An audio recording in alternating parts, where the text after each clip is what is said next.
Welcome to Footwork.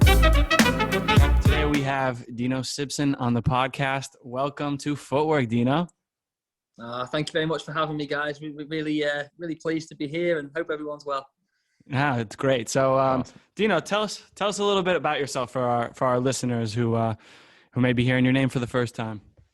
Yeah, so for me, it very much started when I was 16, 17. I might sound very, very young age to take your first coaching qualification, but it was. I'll start by saying my playing background was quite limited due to some unfortunate injuries. And at 21, 22, I made the decision that my coaching career was going in the direction that I wanted it to go on, and I stopped playing competitive 11-a-side football, which was a sad decision to have to make. You know, spent numerous good years there before moving on to Wigan Athletic, and that was one of the first moments where a bit of a wow moment for me, having to watch Roberto Martinez and you know, having the flexibility to watch some of his sessions and to go there. And I was charged with coaching the under 13s, 14s at the time. So for me to have that ownership of that group at youth development age was terrific. And Stoke City were interested in taking me, so I sidestep moved to a club 5 miles away from where I live, and 2 good years at Stoke. Unfortunately, changing management there. We wanted to change the whole academy at the time, and didn't really fit with my philosophy. So I ended up moving to Wolves and had another 2-3 excellent years at Wolverhampton Wanderers. And you know, at the start of their little meteoric rise really to the Premier League, because you know, before people look at Wolves now and see them as maybe a top 10, top 12 Premier League club, but Wolves haven't always been there. They've always yo-yoed, you know, in recent history from Championship to Premier League. And I was just at the start of that process when, you know, sort of Nuno, you know, Espirito Santo was coming in, and the change in the philosophy of the academy was brilliant at the time. And like, you know, how we developing players, a lot of 1v1, a lot of ball manipulation, a lot of ownership on individually beating your opponent. And then for me to sort of fast forward on a little bit, I had the first chance to go into professional football management in Iceland. And I weighed it up and I thought, is this going to be something which is beneficial to my career going abroad? It's not beneficial to every coach. Sometimes they come back and it's hard to get back in. But for me, there was no second thought, you know, to go and challenge myself, new culture, new climate. And I went across to Iceland and, you know, through a lot of hard work over 18 months, managed to win a League Cup and finished third in the Premier League with the women's side. And that got me the move to Sweden and obviously subsequently Finland. And I'm sure we'll touch on that as we go along. So at that age, and it wasn't until 21, 22 till I did my UEFA B licence, which still at that age to start the UEFA B licence, it's quite early as a coach. 26, 27 before I completed the UEFA A licence, and still now I'm actively seeking to get onto the UEFA Pro licence at 34. And you know, I've had conversations with the FA, and it's very, very competitive to get onto the UEFA Pro licence. There's only 18 spaces per year. Wow. There's only one course run a year. So it's, and I even got to the last stage. 2 years ago, I got to the last 40 for the Pro License Application Centre, and I walked in the room and I'm up against John Terry. You know, and you know, you're looking around the room thinking I'm the only non-playing ex-professional in the room, and unfortunately, I didn't make the last 18 for that particular course. But the experience gained and just having the ability to speak to people like John Terry and others was a huge experience. So yeah, I would say you can't saturate yourself with enough football.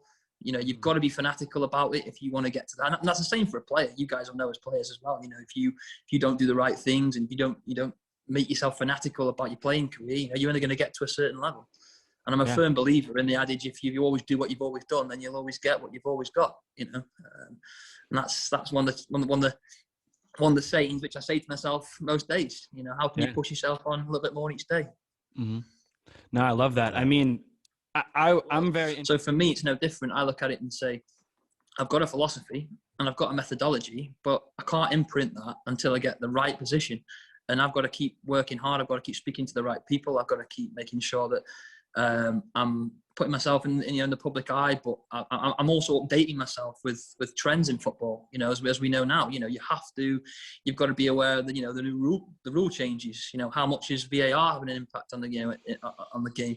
So you've got to, I can't be stuck in the 2000s thinking what I did before is is good enough. And the game evolves, and you either evolve with it or you get left behind. So I think for me, yes, the lack of a playing background is key.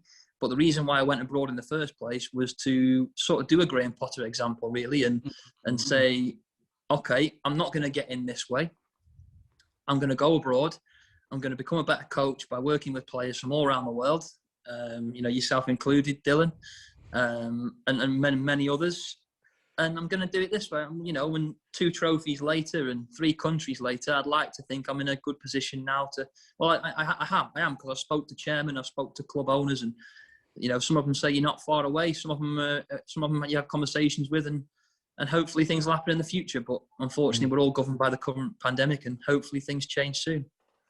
Right. Situation. Am I going to be in a stronger position by the time I come back to achieve my overall dream and my goal? My overall dream and goal is to work professionally in the Football League.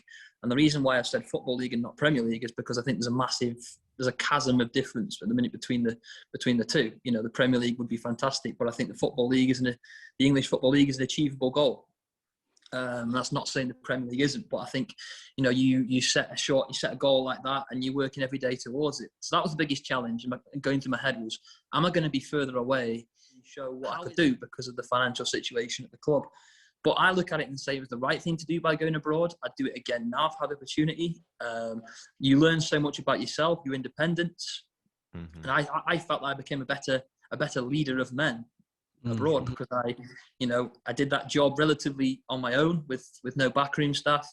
And for me, I saw them players grow together day by day, every training session. They grew socially, they grew as a squad, and that was reflected in the results. So I would be very much an advocate of any young coach wanting to go abroad and learn their trade. It can be called off in Finland is at -15.